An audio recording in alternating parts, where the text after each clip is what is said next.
All right, good morning. I'm going to talk about something, and it's called good faith. As you know, I have been looking, and not really hard to be honest with you, because as you know, I've had some very devastating experiences. So I kind of wanted to not um, kind of throw myself to the wolves, you know, unnecessarily again to speak. In the situation I'm in, I mean, it's easy for a lot of wolves to take place. Now, I'm gonna say this: like, I'm in a position where, again, it's just me. So, other people may have other persons to be the good guy, and they be the bad guy, or they be the bad guy, and they be the good guy. It's just me. So, what it is what it is. There's no, manipulative maneuvers or moves or using people at my disposal. I don't have that. Now, one thing that I'm going to say is very important is, again, when people tell you who they are, believe them the first time. Um, and I'm telling you this from me telling myself this as well.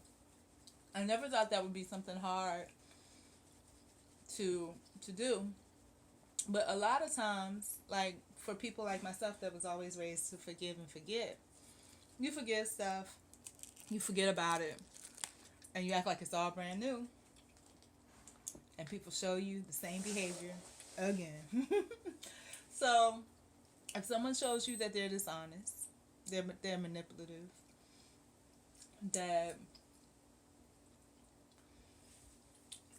they have people in their corner to do things, that's what they are. Don't try to make it something different. Don't try to believe that you're going to change the world with kindness. I mean, that's just what it is, the way the world is today.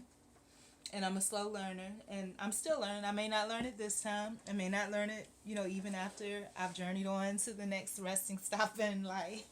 But just focus on you. Nobody needs to know your business. And that's usually how I kept it. But just again, like the thing about when I was younger with boyfriends, I knew that I never wanted any. Everybody kept telling me I should, so I did. Got me nowhere. Now, real life, adult life, about staying to myself, I know that that's who I'm supposed to be. But people act like it's something wrong with that, so I reached out. No. Your instinct tells you what it's supposed to be, and that's what it's supposed to be. But anyway, I found something for tomorrow. It's way out. It's like 3 hours.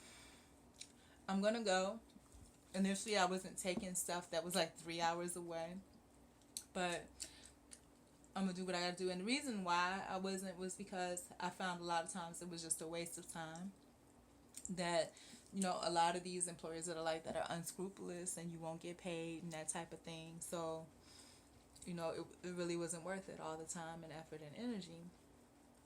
But I'm gonna go in good faith that God has something there for me, a lesson to learn, somebody to meet, something to learn. That there's a reason that everything is just way out now. So I'm gonna put it that way. And I'm gonna talk a little bit about jealousy. And the reason I'm gonna talk about that is because I think in my earlier years I've never ever ever ever ever ever ever been jealous. I never had a reason to be. Never. Intellectually, spiritually, physically, I never had a reason to be. But then I guess like in my late 20s, after that bad relationship, it wasn't jealousy, but it was, feeling a little sullen. And then after the legal thing, I didn't have time for that at all.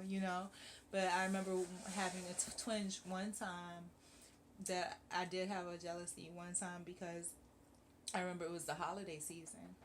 And it wasn't over at that time attractiveness, because I was fairly attractive at that time, but it was because it was the holidays. And even though this woman was skinny and bony and toes was cracked up and just looked a mess, she was preparing herself to go out somewhere nice. And I wasn't. I was stuck at a minimum wage paying job, and I wasn't preparing to do anything. Okay? Now, that was the only time that I recall. And I think more recently now, and I guess what jealousy comes from is when you realize that you don't have something that you want, and somebody else has it. And it's a little bit of hate involved in that, because it's a thin line between love and hate. In order to dislike something or hate something, there's something that you have to like about it. Now, what I'm feeling about myself at this point is that I think because of the way that my life is, because I have nothing at all, and it seems like I'm kind of stuck, I feel, and I feel like, and I had someone tell me people don't want to see you succeed. And they didn't mean you in general, they mean me specifically. And it's just like I realize now that, again, about the instinct thing, trust your instinct. There are people, and somebody had to make me aware of this, they just don't like you. It's just simple as that. They just don't. And usually when people just don't like somebody, it's because of something insecure inside of them, and they're going to work to prove or validate whatever it is they're feeling. And when you are already in your slump, in the winter of your experiences, and it doesn't look like it's going good, that's the perfect time, because you're already down. And so whatever it is going to keep you down. So you can't allow that to happen. You cannot allow them to say, see, that's why I don't like her. You can't allow that to happen. So you have to, maintain who you are. Again, the importance of knowledge of self. You have to know who you are, and you have to stay with that.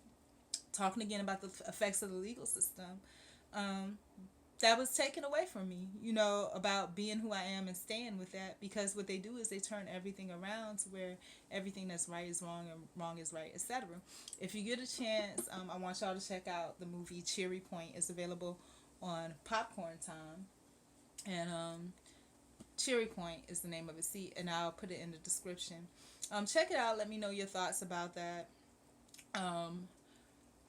And talking about, like I said, jealousy and that type of thing, I remember when the Elliot Rodger incident or whatever happened, I used to be really afraid to comment on those types of things, because it was just so obvious that everybody, what the stance was. Now, I'm just going to voice and I was curious because I wanted to see, they said he vlogged. I wanted to see what his vlog was like. And I looked, and basically what all I saw was loneliness and a little bit of jealousy and a little bit of introvertedness. That's what I saw. And I think that had someone reached out to him, it probably wouldn't have ended that way. I feel like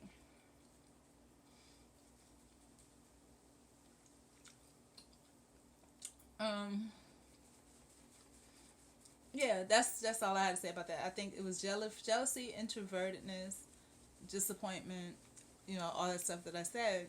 And it had somebody reached out to him, it wouldn't have been that way. And I saw one comment, some guy said, oh, if he would have got him some, he would have been okay. I don't know. If at the beginning when I first saw that comment, I was thinking, no, it's not about that. But, it may be a possibility, but he was picky. There was probably a certain class and style of female that he wanted to be united with. And he was probably a perfectionist. Even if he got that certain class of female, when he got her, he wouldn't want her anymore. He would find flaw, So I think the key is, finding other people that want to improve themselves, and then not, like, the opposite thing with me is that it's come to the point where, like, before I was always, like, really, really trying to continuously improve myself no matter what, or I was just at a standstill. But now it's kind of like I let go. And it scares me a little bit, but you have to bend sometimes or you'll break. And that's just the truth, you have to bend or you break. In Asian culture, there's the thing about the bamboo, about flexibility, but you still want to maintain, the consistency, the root of who you are. So I'm just trying to figure things out as I go along. Thinking back on him again, I think I commented on this before. I wondered, had I seen one of his vlogs and I commented on it, would that have made him feel better, or would it have made him feel worse? It's like, who's this fat black person commenting on my stuff, So I wonder about stuff like that, because just like with me, There's certain people that I absolutely just do not want to talk to. And that's just the way it is. I absolutely do not want to speak to those people. I absolutely do not want any dealings with those people. But on the same note, there are people that look at me the same way.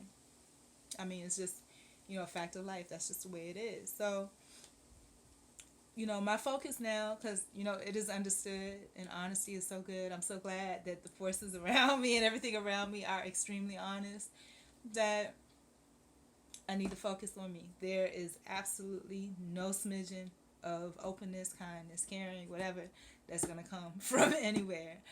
No support, nothing. I have to do it. So that means I have to buckle down, realize whatever it is that my goals are, and I got to go for it nonstop. I remember there was a guy in the shelter, and I forgot, he looked like he was mixed, but I don't remember. And he was a nice person. And I remember he texted me one time, and his signature line was me versus you. I never thought that way because I never thought of it as a battle, but in this life, it is a battle, me versus you. And for those of us that are kind-hearted by nature, that are just passionate about everything, I mean, you have to realize that. It doesn't mean me versus you is and we're in total combat, but it's survival. Me versus you. Me versus you. Period. That's what it is. Yeah, so me versus you.